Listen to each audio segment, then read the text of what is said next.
toma a vida dele nas tuas mãos. Guarda a casa dele, a sua família. Continua dando a ele, Senhor, sabedoria e espírito de revelação, em nome de Jesus. Amém. Glória a Deus. Quem está me ouvindo bem, diga glória a Deus. Aleluia. Agradecer aqui a irmã Edna por esse convite. Ela foi a primeira pessoa que me deu uma oportunidade lá em 2016, lá no Recreio. Olha só, 10 anos depois, eu estou aqui de novo. 10 anos na ADVEC, graças a Deus. Você que trouxe a sua Bíblia, abra comigo em 2 Reis 4, versículo 8. 2 Reis 4, versículo 8. Aqui, como já foi apresentado, aqui está minha esposa, minha filha, minha mãe, meu sogro, minha sogra, a avó da minha esposa. Aqui é a minha esposa, Monize, um nome diferente porque ela é uma mulher diferenciada. Se vocês quiserem agradecer por essa palavra, não agradeçam a mim, agradeçam a ela que me ganhou para Jesus. Amém? Então vamos ler a Santa Palavra. Versículo 8. Sucedeu também um dia que, indo Eliseu a Sunem, havia ali uma mulher importante, em algumas versões rica, a qual o convidou para comer pão. E sucedeu que todas as vezes que passava por ali, entrava para comer pão. E ela disse a seu marido: eis que tenho observado que este que sempre passa por nós é um santo, homem de Deus. Façamo-lhe, pois, um pequeno quarto junto ao muro, e ponhamos ali uma cama, uma mesa, um candeeiro, uma cadeira. Assim, vindo ele a nós, para ali se recolherá. E sucedeu que um dia ele chegou ali e recolheu-se àquele quarto e se deitou. Então disse ao seu moço Geazi: chama esta sunamita. Chamando-a ele, ela se pôs diante dele. Porque ele dissera: dize-lhe, eis que tu tens tratado com todo desvelo, que se há de fazer por ti. Haverá alguma coisa de que se fale por ti ao rei, ao chefe do exército? E disse ela: eu habito no meio do meu povo. Então disse ele: que se há de fazer por ela? E Geazi disse: ora, ela não tem filho, e o seu marido é velho. Por isso disse ele: chama-a. E chamando a ele, ela se pôs à porta. E ele disse: a este tempo determinado, segundo o tempo da vida, abraçarás um filho. E disse ela: não, meu senhor, homem de Deus, não mintas a tua serva. E concebeu a mulher e deu à luz um filho no tempo determinado, no ano seguinte, segundo Eliseu lhe dissera. E crescendo o filho, sucedeu que um dia saiu para encontrar com seu pai, que estava com os trabalhadores que faziam a colheita, e disse a seu pai: ai minha cabeça, ai minha cabeça. Então disse ao moço: leva-o à sua mãe. E ele o tomou e o levou à sua mãe, e esteve sobre os seus joelhos até o meio-dia, e morreu. E subiu ela e o deitou sobre a cama do homem de Deus, fechou a porta e saiu. E chamou a seu marido e disse: manda-me já um dos moços e uma das jumentas, para que eu corra ao homem de Deus e volte. Disse ele: por que vais? Hoje não é lua nova nem sábado. E ela disse: tudo vai bem. Então pôs os arreios na jumenta e disse a seu moço: guia o animal, e não te detenhas no caminhar, senão quando eu te disser. Partiu ela então e foi o homem de Deus ao Monte Carmelo. E sucedeu que, vendo o homem de Deus de longe, disse a Geazi seu moço: eis que aí vem a sunamita. Agora pois, corre-lhe ao encontro e diz-lhe: vai bem contigo, vai bem com teu marido, vai bem com teu filho. E ela disse a Geazi: vai bem. Chegando ela, pois ao homem de Deus ao monte, pegou nos seus pés. Mas chegou Geazi para retirá-la. Disse, porém, o homem de Deus: deixa, porque a sua alma está triste de amargura, e o Senhor me encobriu e não me revelou. E disse ela: pedi eu a meu Senhor algum filho? Não disse eu: não me enganes? E ele disse a Geazi: cinge os teus lombos, toma o meu bordão, em algumas versões cajado, na tua mão, e vai. E se encontrares alguém, não o saude. Se alguém te saudar, não lhe responda. Vai, põe o bordão sobre o rosto do menino. Porém, disse a mãe do menino: vive o Senhor, e vive a tua alma, que não te hei de deixar. Então ele se levantou e a seguiu. E Geazi foi na frente deles e pôs o bordão sobre o rosto do menino, porém não havia nele voz nem sentido. Então voltou a encontrar-se com ele e lhe trouxe a notícia, dizendo: o menino não despertou. E chegando Eliseu àquela casa, eis que o menino jazia morto sobre a sua cama. Entrou ele, fechou a porta sobre eles ambos e orou ao Senhor. E subiu à cama e deitou-se sobre o menino. E pondo a sua boca sobre a sua boca, os seus olhos sobre os seus olhos dele, e as suas mãos sobre as suas mãos, se estendeu sobre ele, e a sua carne se aqueceu. Depois desceu e andou naquela casa de uma parte para outra, e tornou a subir novamente e se estendeu sobre ele. Então o menino espirrou 7 vezes e abriu os olhos. Então chamou Geazi e disse: chama esta sunamita. Ele a chamou e ela veio, e disse ele: toma o teu filho. E entrou ela, se prostrou a seus pés, se inclinou à terra, tomou o seu filho e saiu. Glória a Deus. Poder se assentar. Aqui eu preciso falar um pouco sobre essa história, sobre alguns personagens dessa história. O primeiro personagem é Eliseu, aquele que sucedeu o ministério de João. Aliás, o ministério de Elias, perdão. A sunamita morava em Sunem. Era uma mulher rica, diz a palavra de Deus. Geazi era um moço, era aquele que servia, que ajudava o profeta Eliseu. Eliseu, segundo a palavra de Deus, ele habitava em Samaria, mas ele ia sempre ao Monte Carmelo. Do Monte Carmelo a Samaria dava aproximadamente 110 quilômetros. Sunem ficava ali no meio daquele caminho. De Sunem ao Carmelo dava mais ou menos 25 a 40 quilômetros. Naquela época não tinha carro, não tinha moto, não tinha nada. E Eliseu fazia todo o seu ministério ali a pé. Muitos profetas faziam aquele percurso, porque Elias, ele ia muito ali. Então tinha um mistério aquele Monte Carmelo. Tinha um mistério ali. Então muitos dos profetas iam ali. Aquela mulher, ao observar tantos homens ali, tantos profetas indo e voltando daquele trajeto, ela observou a Eliseu e viu que ele era diferente, que ele não era igual aos outros. Perceba que quando Eliseu fala a ela, profetiza que ela teria um filho, ela logo diz: não me engane, ó homem de Deus. Então nós percebemos que ela pode ter, não diz a Bíblia, mas pode ter recebido outras palavras de outros homens de Deus que não aconteceram. Nós podemos presumir, eu estou conjecturando, mas nós podemos presumir que sim. Quando ela fala: não me enganes, ó homem de Deus. E o homem de Deus profetiza sobre a vida dela, que ela teria um filho no tempo determinado. Porém, depois do filho já crescido, ele vem a falecer, ele vem a morrer. O milagre que Deus proporcionou na vida daquela mulher veio a morrer. E é sobre isso que eu queria falar com você hoje. Os milagres que Deus quer fazer na sua vida e os milagres que Ele deseja ressuscitar. Tem muito milagre retido para a sua vida, que Deus quer que você alcance, mas está retido. Mas tem muito milagre na sua vida, que está morto ou está morrendo. E é sobre isso que eu queria falar hoje. Deus quer que você alcance muitos milagres. Eu quero falar sobre o caminho para você alcançar esses milagres. Mas também Deus quer hoje que você comece a ressuscitar milagres que estão mortos na sua vida e que você sabe que o Espírito Santo vai ministrar a você aqui hoje. Primeiro eu quero falar sobre o caminho para nós acessarmos os milagres que Deus tem para a nossa vida. Quem crê que tem milagre de Deus para a sua vida? Quem crê?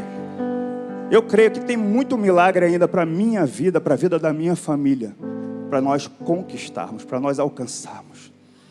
E a primeira coisa que nós devemos ter para alcançarmos um milagre é discernimento espiritual.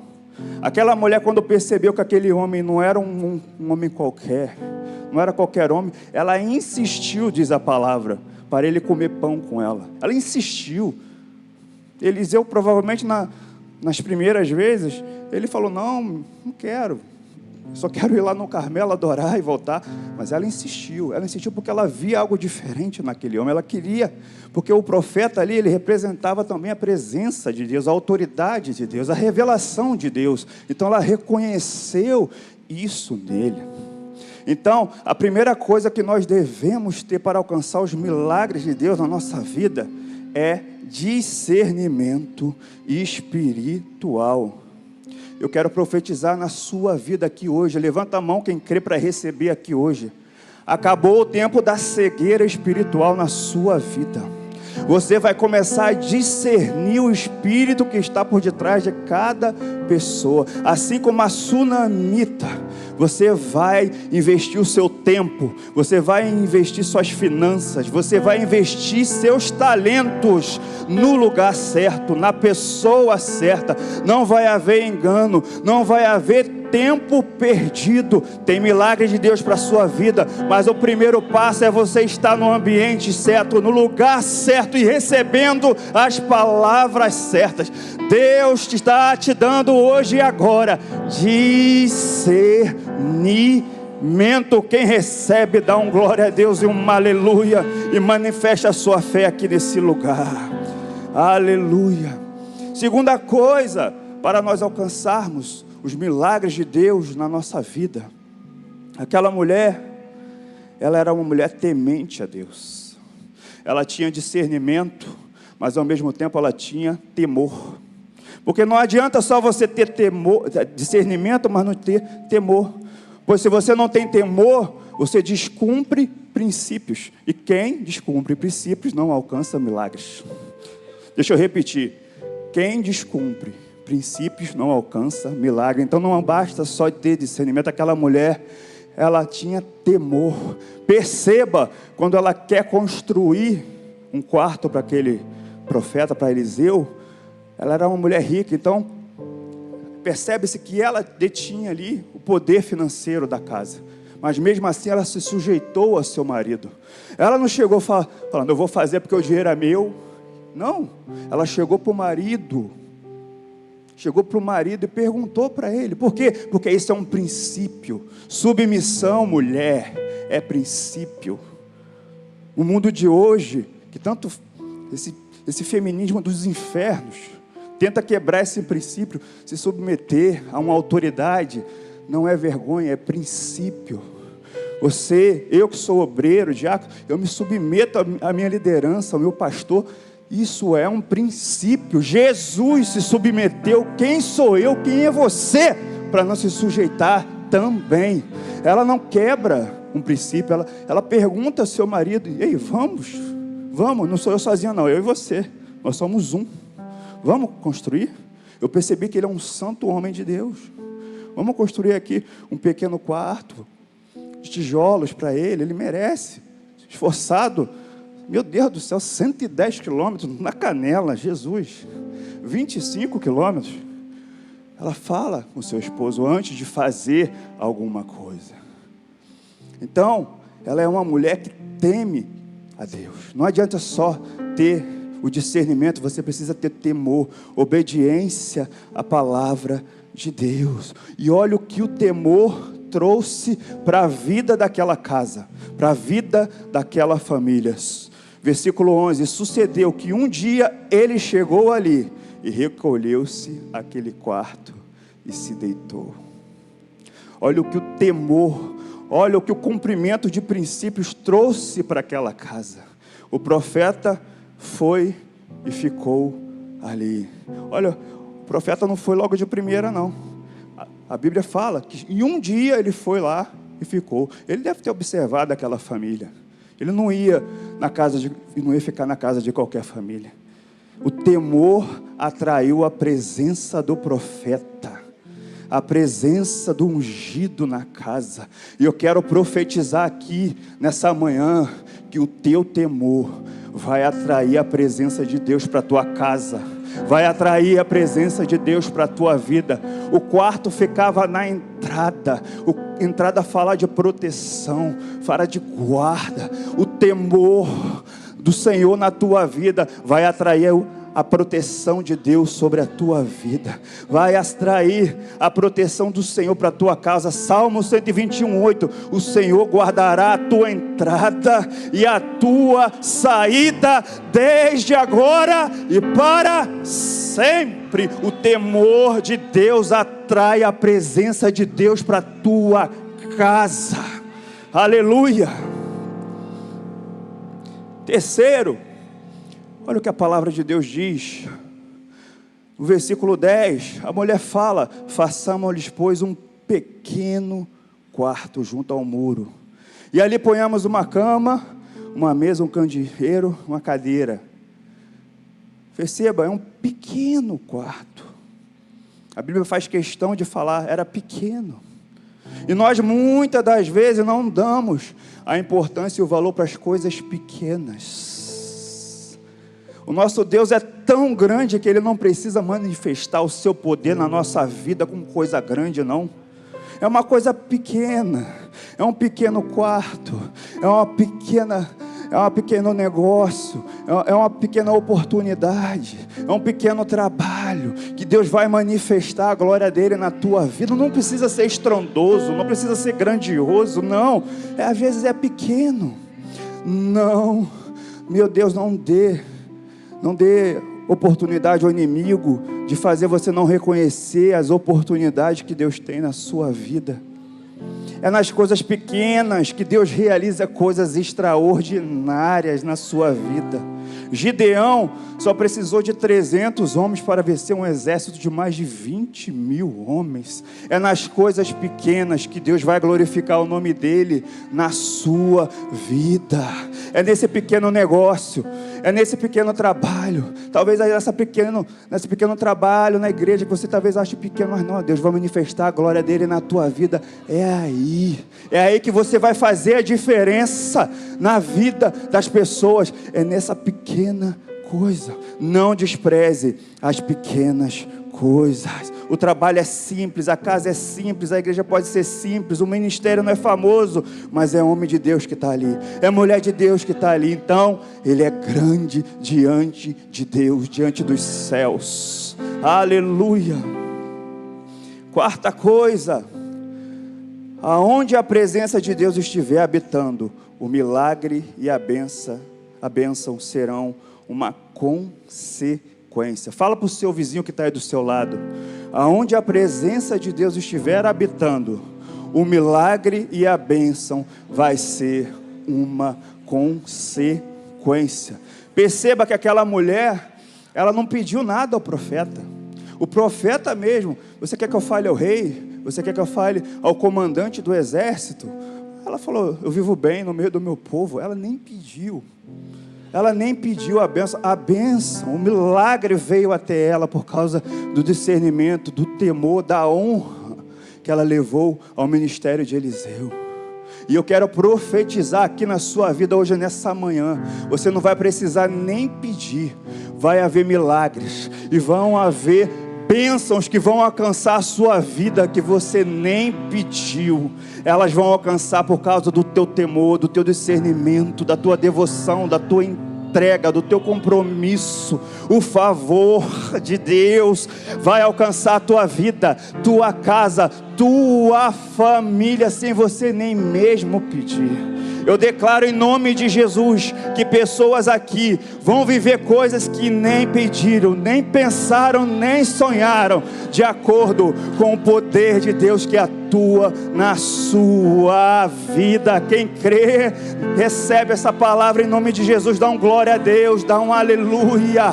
Aleluia, você vai viver coisas que você nem pediu a Deus, nem em oração, por causa do teu temor e da tua devoção. Aquela mulher não pediu. Geazi que falou, ela não tem filho, o marido dela já é velho, né? E Eliseu falou: no tempo determinado, vai acontecer. No tempo determinado, vai acontecer. Aleluia, aleluia. A presença de Deus, ela atrai a bênção, se nós nem mesmo pedir. A palavra de Deus, ela fala sobre duas pessoas. Eu disse quantas? Obed-edom e Abinadab. Obed-edom, ele ficou com a arca da aliança 3 meses. Abinadab ficou 20 anos. Em 3 meses, diz a palavra de Deus, que toda a sua casa foi abençoada, a casa de Obed-edom. A de Abinadab, em 20 anos, não recebeu nada. Aí eu pergunto a você: o que você tem feito com a presença de Deus que você carrega? Em 3 meses, Obed-edom viveu grandes coisas. Já Abinadab, em 20 anos, não viveu nada. O que você tem feito com a presença de Deus que você carrega, que você leva para casa? Sabe por quê? Obed-edom viveu grandes coisas, porque ele reverenciava a presença.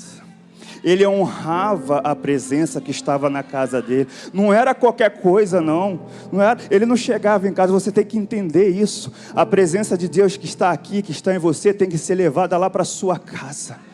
Não adianta levar ela para a sua casa e deixar ela num ambiente de briga, de contenda, de palavrão, de discórdia. Não, ela tem que ser reverenciada aqui. Eu não quero esse tipo de palavra aqui dentro da minha casa, não. Aqui, a minha casa é de Jesus, a minha casa é de Deus. Ela tem que ser reverenciada lá também, não é só aqui não, é lá. Porque para você viver os milagres que Deus tem para a sua vida, Ele quer ver reverência lá. Antes de Deus manifestar um milagre, Ele primeiro organiza o ambiente do milagre. Ele não manifesta o milagre em qualquer casa, em qualquer lugar, não. Ele primeiro organiza, prepara o ambiente. Às vezes Deus está, vou falar no popular, doidinho para abençoar você. Só que Ele olha: meu Deus, olha essa casa, olha essa bagunça, olha esse casamento. A bênção está batendo quase na porta e falando: minha filha, organiza isso daí. Organiza isso daí, eu quero te abençoar, olha o tempo. Mas você não organiza, porque você acha que a reverência está só aqui, mas não, a sua casa também tem que ter reverência. Obed-edom entendeu isso. A palavra Obed-edom significa servir, adorar, honrar, reverenciar. Olha o que ele fazia. E diz a palavra de Deus que ele e toda a sua casa foi abençoada, porque a arca da aliança estava lá. E Abinadab, 20 anos com a arca, nenhuma bênção sequer. O que você está fazendo com a presença de Deus que você carrega? Oh, meu Deus, aleluia. Quarto, a palavra liberada pelo profeta aconteceu no tempo determinado. A palavra de Deus, no versículo 17: e concebeu a mulher e deu à luz no tempo determinado, no ano seguinte, segundo Eliseu dissera. Sabe por que nós não estamos vivendo profecias que são liberadas no altar? Porque a nossa casa não está totalmente preparada. É no tempo determinado. Tempo determinado fala de quê? Fala de processo. Existe um processo. Como eu disse aqui, eu estou nessa igreja há 10 anos. 10 anos é muita coisa, não é pouca coisa não. Processo. Tempo determinado fala de preparação, fala de coisas que você precisa fazer também, não é só Deus que vai fazer. Tempo determinado. Tempo determinado. Existe um tempo determinado para todas as coisas acontecerem, mas existem coisas que nós devemos fazer para que o tempo determinado possa alcançar a nossa vida. Eu quero profetizar aqui nessa manhã: o tempo determinado de Deus chegou para a tua vida. Prepara a tua casa, prepara a tua família, prepara teu casamento, prepara a tua vida. O tempo determinado está chegando. O tempo determinado por Deus está chegando. Eu não sei que tempo determinado é esse. Eu não sei se é na área financeira. Eu não sei se é na área familiar, eu não sei se é na área ministerial, eu não sei, mas eu profetizo no nome de Jesus. O tempo determinado está chegando na tua vida. Organiza. O Espírito Santo vai te dar discernimento, vai mostrar a você o que precisa ser organizado, o que precisa ser limpo, o que precisa ser retirado, no tempo determinado, no processo, quando tudo estiver arrumado, vai acontecer. Quem crê nessa palavra, manifesta com a sua fé, manifesta com glória a Deus, manifesta com aleluia. Você é livre para adorar, você é livre para crer, aleluia. No tempo determinado aconteceu, sunamita, no tempo determinado, no tempo determinado, aleluia. E no tempo determinado, diz a palavra de Deus que a mulher sunamita, ela concebeu, ela deu a luz ao milagre. O milagre que ela nem esperava mais, pois o seu marido já era velho, aconteceu, segundo a palavra do profeta.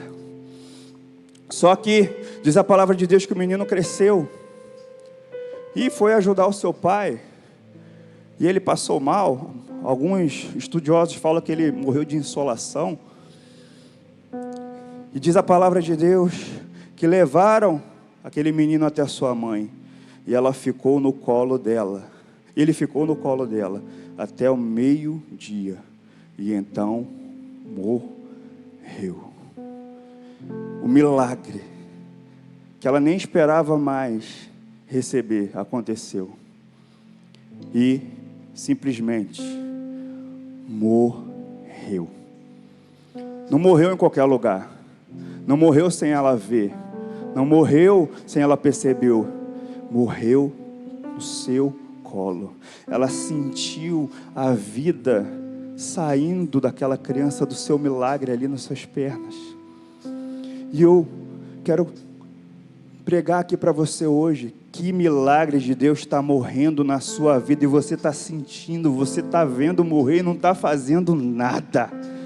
O teu casamento está morrendo e você não está fazendo nada. O teu ministério está morrendo e você não está fazendo nada. O teu negócio está morrendo. O dom que Deus te deu está morrendo e você simplesmente está deixando ele no seu colo, esperando ele morrer sem fazer nada. Aquela mulher tomou uma atitude. Talvez ela deveria já preparar o velório. Talvez ela já poderia falar para o marido, ó, vamos preparar o caixão. Mas não, ela não esperou não, ela não foi festejar velório não. Ela foi até o profeta, ela falou, eu não aceito o meu milagre morrer. Eu não aceito o meu casamento ser destruído por Satanás. Eu não vou perder o meu filho para as drogas. Eu não vou perder o meu filho para os vícios, para a bandidagem. Não, eu não aceito. Eu não vou ver isso morrer e não vou fazer nada. Eu vou até o profeta. Eu vou até ele. Ela não aceitou. E quando o marido perguntou, tudo vai bem? Ela falou, tudo vai bem. Eu vou lá. Ela não aceitou. Não aceite teu milagre morrer diante dos teus olhos. Se você está vendo alguma coisa morrer na tua vida, não aceite isso. Eu profetizo em nome de Jesus. Deus te dará discernimento. Tem hora que você precisa orar, mas tem hora que você precisa tomar uma atitude. Aquela mulher tomou uma atitude e foi até o profeta porque o milagre estava morrendo. Eu não sei que atitude você tem que ter, se é um gabinete, se é um advogado, eu não sei, eu não curso, eu não sei que atitude você precisa fazer na sua vida, mas Deus vai te dar o discernimento para você não deixar os milagres que Deus já fez na tua vida morrerem. Aleluia. Diga para o seu vizinho, teu milagre não vai morrer. Não vai haver morte. Vai haver vida. Vai haver vida. Aleluia. Aleluia. E é interessante que aquela mulher vai até o profeta. E quando Geazi vai até ela, ela não fala para Geazi do problema dela. Interessante. Quando Geazi pergunta, ela, vai tudo bem. Quando o marido pergunta, vai tudo bem. A mulher estava com um filho morto dentro de um quarto e falando, vai tudo bem, que fé é essa? Mas diz a palavra de Deus que quando ela chega de encontro a Eliseu, ela cai aos seus pés, ela se derrama. E aqui nós aprendemos uma grande lição. Haverão perguntas na nossa vida que deverão ser respondidas somente dependendo de quem pergunta. Não é para qualquer pessoa que você precisa expor seu coração, expor sua vida. Existem as pessoas certas que vão ser bênção na sua vida. Mas tem Geazi que não está nem aí para a sua vida, que vai perguntar também. Mas tem os Eliseus. E eu quero profetizar na tua vida. Vai ter Eliseu na tua vida. Vai ter Eliseu na tua vida.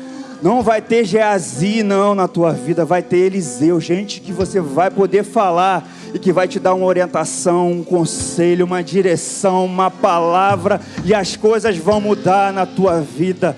Chega de gastar tempo, energia, disposição com quem não merece, com Geazi. Deus vai colocar Eliseus na tua vida. Aleluia, aleluia. E diz a palavra de Deus que Eliseu, quando sabe que o menino estava morto, ele diz a Geazi, pega meu cajado e vai lá, põe sobre o menino. A mulher não aceita, ela fala, só vou se você for. Olha o discernimento dessa mulher. Olha o discernimento. Eu não quero Geazi, eu quero Eliseu. Olha o discernimento. E diz a palavra de Deus que o profeta aceita ir com ela, mas Geazi vai correndo na frente e põe o cajado sobre o menino, mas não acontece nada. Ele volta e fala para eles, ó, não aconteceu nada, o menino, tá vendo? O que Geazi tem para falar para você é só palavra de derrota. E perceba uma coisa, o cajado que estava na mão de Geazi era de quem? Eliseu. Cajado na mão errada não faz acontecer nada. O cajado precisa estar na mão certa. Cajado na mão errada, não acontece nada. Tem coisa na sua casa que é você que precisa fazer. Mas tem coisa na sua casa que é o seu marido. Tem coisa na sua casa que é o seu esposo que precisa tomar uma atitude. Porque o cajado não é seu. Você tem pegado cajados que não é seu. E aí fica sobrecarregada, fica cansada porque está carregando o cajado que não é seu. E as coisas não acontecem por quê? Porque o cajado tem que estar na mão de quem é de direito. Mas eu profetizo, Deus vai colocar os cajados na mão de quem é de direito na sua casa. Cada um vai tomar posse do seu cajado, da sua autoridade e da sua responsabilidade. Cajado na mão errada não faz acontecer nada. Aleluia. E eu já estou acabando. Aquela mulher, ela tinha presença de Deus, ela tinha fé, ela tinha discernimento, ela tinha temor a Deus, mas tinha coisa morta dentro da casa dela. Tinha tudo perfeito, mas ainda tinha coisa morta. O profeta andou pelo quarto e diz a palavra de Deus que depois ele andou pela casa. Tinha coisa morta na casa. A presença do profeta, a presença de Deus, retirou aquilo que estava morto e trouxe vida. Eu profetizo em nome de Jesus que a presença de Deus vai retirar a morte, o pecado não contado, não confessado. Vai retirar a morte lá da tua casa. A presença de Deus vai retirar a morte de lá, para que haja vida, para que haja vida. Satanás quer que a morte continue lá na sua casa. Às vezes é um cômodozinho que tem morte, às vezes é um cantinho lá, mas a presença de Deus, quando chega, manda a morte embora, porque nós servimos a um Deus de vida, a um Deus de milagre. Aleluia, aleluia. Eu profetizo em nome de Jesus, aonde houver morte na tua vida e na tua casa, vai haver vida. Você vai chegar lá na sua casa, no seu trabalho, vai começar a perceber que vai haver vida. Não, pastor, mas falaram, já era, acabou, vai morrer. Não, vai haver vida. Pastor, não tem como, está morto, eu não consigo, eu não tenho forças. Vai haver vida.